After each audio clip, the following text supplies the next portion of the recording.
I'm Kunal Mitra.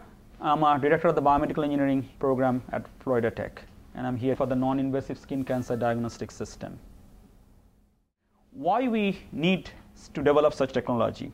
Right now, 1 in 5 Americans are going to develop skin cancer over the course of their lifetime. That means 2 or 3 of us in this room are at risk. That's pretty scary.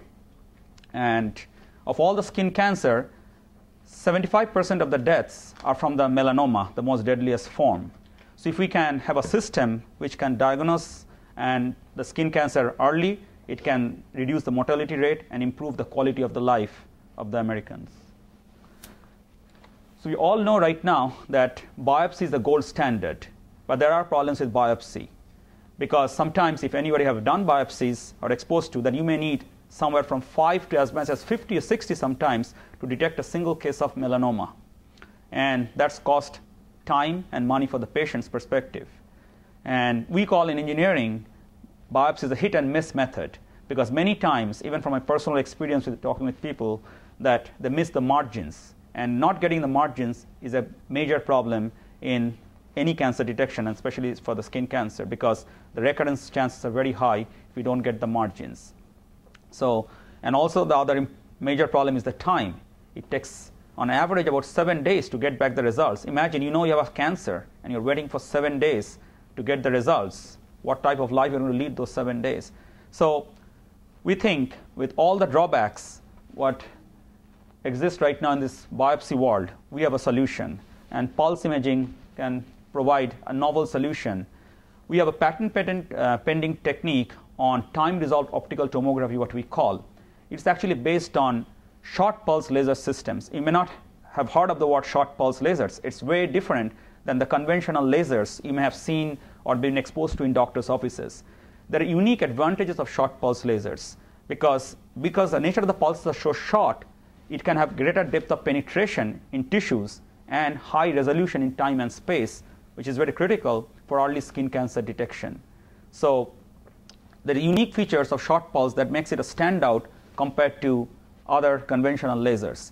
And because of that advantage, we can get information about the tissues at a cellular level, which is very critical again for early skin cancer detection. As you all know, that cancer develops at the cell level. So if you can capture the cell level, we can sort of diagnose them early and treat them. And with our technique, we do a scanning. So it's a very simple scanning technique, so we don't have a chance of missing the margins, which is another major problem of biopsy.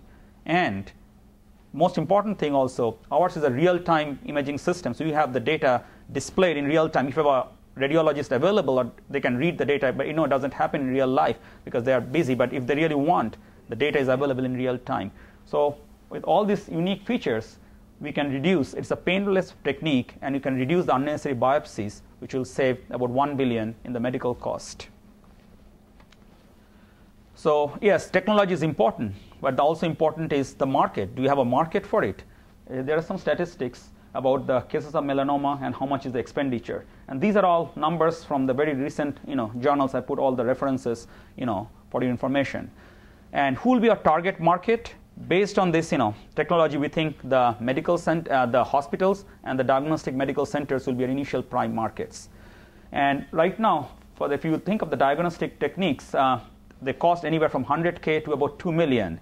$2 million being like the PET. If you know PET scan, it's a positron emission tomography, and where you inject some chemicals and you wait a few minutes to get in, and then you take a test, and then they image the samples, image your body.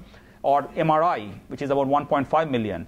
We don't need all of these things in our laser-based technique. That's another great advantage. You don't need to inject any chemicals, or you don't have to wait that long for the injection, for the chemicals to get absorbed in your body to take the scans. And our price is about $300,000. So significant advantages. So what is our competition right now? There is no such systems exist right now in which use a short pulse laser. As I said, it's a very unique technique, and based on the extensive research you have done, you have a patent which was filed in 2007. We just now recently got almost the final stages of getting it. There are still 1 or 2 claims. Our attorneys are fighting, I guess, with the patent office there to get it. And we also find a follow-up patent on the device. The first one was on the method, and then based on the advice of the attorney, we also got it for the device. And we have numerous publications in top leading journals with one of the highest citation rates, in some of the papers, which have showed the short pulse lasers is advantageous than other lasers. And if you are familiar with this imaging field, there are 3 techniques in the optical people use. One is called optical coherence tomography and confocal microscopy. They either cannot have the resolution or they cannot go deep. There is one new system which just got recently approved by a company called Melafine.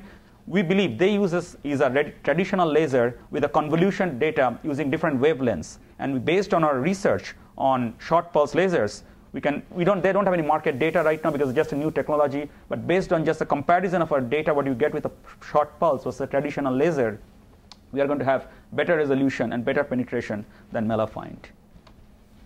So what will be our sales and distribution strategy? We'll be dealing with initially imaging centers and the hospitals. But dermatologists is a big part of our business. And based on our interaction with the dermatologist we have, they like the technology, but the problem is the cost. So what we think that we may also use the lease options so that they initially can test out the system and they pay for a scan so that they really see the long-term benefits. If they do like 60 biopsies for a melanoma, initially the cost of the system to compare to a biopsy may feel negligible, but later on they may feel the benefits of it.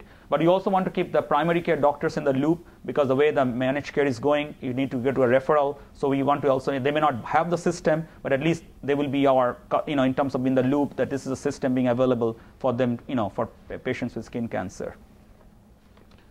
So management team, any pre-revenue company coming out from a university, that's always a challenge. We're getting there to put a team together. In fact, based on Richard's introduction to one of the entrepreneurs in Melbourne, I guess Bob Keimer, he's actually introduced me already to a few people, who can be potentially CEO, and I'm actually going to the next phone calls, over the next week, few of them. So we already got that process, and we have a team of regulatory consultants, software engineers, and the important thing is the board of advisors also being in the process of being formed. And there's a critical part. We'll have people from the medical field, as well as maybe some regulatory person, because the big feature of that, any medical technology, we need to be them on board. So we are just about there. But hopefully, if the CEO can be initiated, they can guide us to this process. About the financial projections, medical device is a slow process field. You cannot overcome some of the speed which needs to the FDA. Even Melafine, even if they are similar to us in terms of non-invasive, it still took them 2 or 3 years to go to the whole, I've been following their progress. So I'm very optimistic in that time scale that we'll be sort of having sales in the end of 2015 with profit, coming in 2016. And I'll show you some of the funding requests based on the task in the next slide. So this is a timeline. This is the task, what you want to do. The first is that what you're going to do with the IDEA funds. We have done enough animal studies and develop a database. So all this research on this technology was developed based on an extensive work on mouse models with different skin cancer, and you have developed a huge database. But we do understand mouse to animal to human is a big jump. So what you want to do with this 50,000 is to refine our system a little bit for the clinical trials. And based on the feedback what I've got, you need to have a regulatory person in board to understand that what needs to be done in order to get to the clinical trials, because that's the major challenge. It's not just getting patients and start taking data. So we want to involve the regulatory consultant, understand the process. And once we get that, then we'll need about 1.5 million to develop the prototype, the clinical trials, and the database development is about, I can talk a little bit more on the QA part if you want. That's how do you sort of gather the information and process it to distinguish whether it's a melanoma, or it's a basal carcinoma, or squamous carcinoma. And then the commercial manufacturing, we need to be ready with 100 units for sales. So summary, it's a breakthrough technology. It's fast, painless, and high sensitivity and resolution. Main thing is it's going to reduce your number of biopsies by 50%. And there's a market, because any technology, you need to be aware of that. So we have a 4.2 billion addressable market, and you have a strong team and board of advisors in place. So we strongly believe that there is a strong demand for developing such technology for skin cancer and melanoma, and pulse imaging has a solution for that. And I'm open to your questions. And thanks, everyone, for listening.